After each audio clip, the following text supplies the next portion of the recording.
Sean ustedes bienvenidos a esta clase virtual en la unidad número 3 de nuestra materia Economía de la Empresa. Y bueno, para este caso y para poder tratar en estas circunstancias a la unidad número 3, vamos a recordar un tanto algunos conceptos importantes de la unidad 1 y de la unidad 2. En este sentido, vamos a tratar la unidad número 3 y de una vez vamos a hacer el análisis de la unidad número 4. Bueno, para ello me veo la necesidad de poder compartirles algunas diapositivas.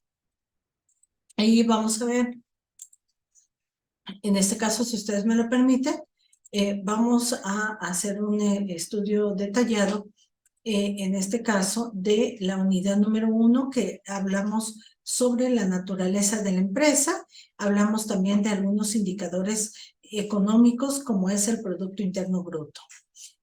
Además de ello, estuvimos analizando, en ese sentido, el concepto del dinero. Y nos corresponde, en esta tercera unidad, conocer a la empresa y el derecho económico. Esto es, algunos indicadores económicos que pues es necesario retomar para que ustedes puedan cerciorarse de cómo se maneja todas estas tasas internas y sobre todo poder conocer en este sentido la rentabilidad de una empresa, las fuentes de financiación, que son las más importantes, y de los estados financieros. Pero bueno, vamos a referirnos en este sentido.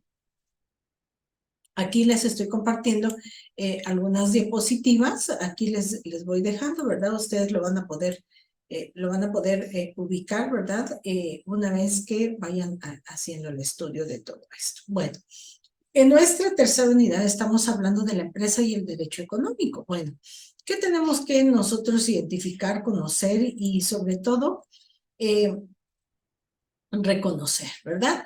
En este sentido, nosotros hablamos de la Ley General de Sociedades Mercantiles, porque desde el punto de vista de una sociedad tenemos que identificar claramente los tipos, ¿verdad?, de sociedades existentes.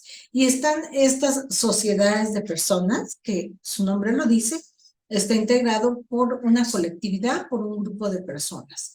Pero también estas sociedades capitalistas. Y es aquí donde ustedes podrán recordar, si ya vieron contabilidad de sociedades o si no lo han visto, bueno, vamos a estudiar los 7 tipos de sociedades mercantiles que marca la Ley General del Trabajo, la Ley General de Sociedades Mercantiles. Y en este caso está identificada por una sociedad que nosotros conocemos en nuestro ambiente social, que es la sociedad anónima. Posterior a esto está la sociedad en comandita simple, pero nosotros aquí lo podemos identificar claramente que es una sociedad de personas, la sociedad en comandita por acciones.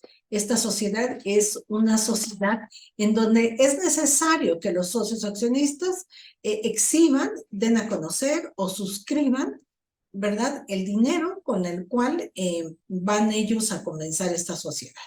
O bien, si no es expresado a través de dinero, bueno, va a tener que ser expresado en especie, a través de mobiliario, algún equipo mueble o inmueble que se requiera para formar parte de este tipo de sociedades.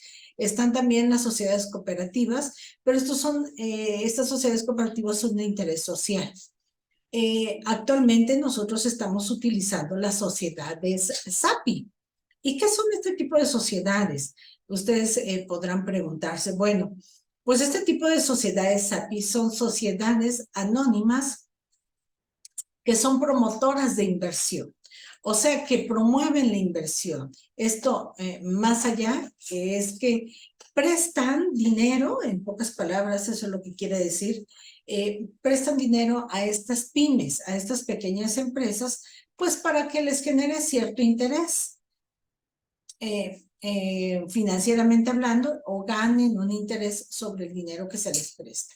Entonces, existen actualmente empresas SAPIs o SAPI, Y también están las empresas que son denominadas sociedad anónima bursátil, o sea, que cotizan en la Bolsa Mexicana de Valores, invierten sus valores, invierten a través de acciones y esto les genera utilidades. Entonces, esto sencillamente tenemos que identificar que existen sociedades de personas, aquí están dos de ellas, la sociedad colectiva y la sociedad en comandita simple. La sociedad en comandita simple hablamos de socios comanditados y socios comanditarios. Cuando hablamos de socios comanditarios, ellos responden de una manera subsidiaria, solidaria e ilimitadamente. Esto significa que en el caso de una liquidación, una decisión de una empresa o una disolución de una empresa, van a tener que responder con con todos los bienes, hasta propios, para poder sufragar, ¿verdad?, estas deudas. En cambio, los socios comanditados, perdón, ese es el caso de los socios comanditados. En el caso de los socios comanditarios, ellos únicamente van a responder por el capital que ellos hayan depositado en la empresa, ¿verdad? Es de una manera, en este caso, restringida y limitadamente. No pueden responder con sus bienes propios, con sus condiciones o su capital propio. Están las sociedades capitalistas, aquí les dejo, y las de interés social, que son las sociedades cooperativas, como las cajas de ahorro también, pueden ser una de ellas. Y algo muy importante, es necesario saber que una sociedad se va a integrar a partir, de acuerdo a la Ley General de Sociedades Mercantiles, a partir de 2 o más personas. Ahí está su responsabilidad. Hay quienes los socios responden limitadamente e ilimitadamente. ¿Tienen fines de lucro? A veces no. A veces solo buscan el beneficio social. Y no es ese su propósito, ¿verdad? ¿Pagan impuestos? Sí, pueden pagar impuestos, de acuerdo a las necesidades y características que pueda tener una empresa. ¿Tienen un capital mínimo? Sí, claro. La Ley General de Sociedades Mercantiles dice que a partir de 50,000 pesos pueden conformar una sociedad, cualquier tipo de sociedad. ¿Puede haber transmisión de propiedades? Claro que sí. Puede ser libre o puede ser restringida. Entonces, esa es su forma jurídica o legal. ¿Qué tenemos que saber? Aquí, en este sentido, lo que nosotros tenemos que conocer es que hay métodos para poder evaluar o estimar económicamente cómo está la empresa. Y hay métodos estáticos y métodos dinámicos. Es como en un proceso administrativo, ustedes saben que están los procesos mecánicos y los procesos dinámicos, ¿verdad? Y en este caso son los estáticos. Esto requiere, en este sentido, que el dinero, hablando económicamente, que la base sería el dinero, es el mismo en cualquier momento. Se nos dice que son estáticos, no se mueven. En cambio, los dinámicos o variables, también le podríamos definir. Estos consideran que el dinero no tiene el mismo valor en cualquier tiempo, y es muy claro, porque si hablamos de un proceso de inflación, perdón, en este sentido, pues nos vemos afectados. ¿Quiénes? Todas las empresas, todos los ciudadanos. Recuerden que cuando estudiamos a la microeconomía, desde la persona individualmente, la familia, las empresas, que es la microeconomía, que es como está conformada la microeconomía, y aún más la microeconomía, que es en este caso la situación económica de un país. Y esto se va a basar y se va a reflejar siempre, siempre a través de las empresas. Bueno, en este sentido, hay un cálculo, ¿verdad? Hay un proceso que se le llama payback. En ese sentido, este payback, bueno, lo que nos va a permitir en estas cuestiones es poder conocer qué tan líquida es una empresa. En el sentido de liquidez, eso es lo que yo les quiero comentar. Básicamente, el payback mide la liquidez. Esto significa que va a medir qué tan rápido una empresa puede tener dinero disponible, inmediato, pronto y oportuno. ¿verdad? Que no requiere nada más que obtener el dinero inmediatamente. ¿Para qué? Ya sea para poder efectuar pagos por deudas, ¿verdad? O bien haber invertido, pero que su recuperación necesita que sean flujos de efectivo líquidos, flujos de efectivo inmediatos y oportunos. En cambio, el PAN, que en este caso es el valor actualizado neto, consiste en que todos estos flujos de caja, básicamente, se refiere a que en este sentido, estos flujos netos de caja o de efectivo que pudieran existir, necesitamos actualizarlos. ¿Al qué? No al tipo del cambio, no al tipo de cambio si no estamos hablando de moneda extranjera, pero necesitamos actualizarnos de acuerdo a la inflación. Es ahí el detalle. Recordemos aquí que un método estático se dice que es un payback y que no afecta, que el dinero sigue siendo el dinero en cualquier tiempo. Eso es lo que nos dice. Y lo vemos prácticamente, es para nosotros poder conocer la liquidez de una empresa. En cambio, el otro, que es el valor actualizado neto, mide también la situación o el líquido, el flujo de efectivo que puede existir, pero con un pequeño inconveniente, que aquí va a medir, en este sentido, va a medir básicamente, perdón, pensé que alguno de sus compañeros se había agregado, aquí a la clase, pero no. Bueno, en este sentido va a actualizar a través de los procesos, a través de los índices de inflación o deflación que pudiera existir. Acuérdense que inflación es cuando en este caso suben de valor los productos, pero el consumo como tal, pues, o la producción tal vez no es tan ampliamente reconocido. O bien la deflación. ¿Qué es la deflación? Es como cuando un globo se desinfla. Significa en este caso que no hay inflación, los precios no se inflan, pero la producción está existente y por lo tanto pues no hay en este sentido movimiento, ¿verdad?, de estos productos. Y entonces hay también un estancamiento. Recordemos que no todo es muy bueno. Bueno, ahora en este sentido vamos a estudiar las fuentes de financiación. Vamos a ver qué cosa es esto, en qué consiste básicamente estas fuentes de financiación. Miren, recordamos que hay estados financieros básicos, como es nuestro balance general o estado de posición financiera, estado de situación financiera, también se le denomina. Ustedes también van a poderlo encontrar como posición financiera, básicamente, o situación financiera. Está el estado de resultados, que es el estado de pérdidas y ganancias, también se le llama, o es de pérdidas o es de ganancias, yo les podría decir. Y aquí vamos a conocer básicamente qué tanto ha ganado nuestra empresa. Recordemos que hay 4 tipos de utilidades en estos estados financieros, sobre todo en este estado de resultados. Está la utilidad bruta, la utilidad de operación, la utilidad antes de impuestos y nuestra utilidad neta. Bien, hay otro más que a veces no lo estudiamos tan constantemente porque a veces las empresas no están acostumbradas a utilizar este tipo de estado financiero. Esto se utiliza cuando la empresa pues ya es un poco mayor y que requiere básicamente de un análisis financiero o económico importante, como es el estado de cambios en la situación financiera o el estado de flujo de efectivo.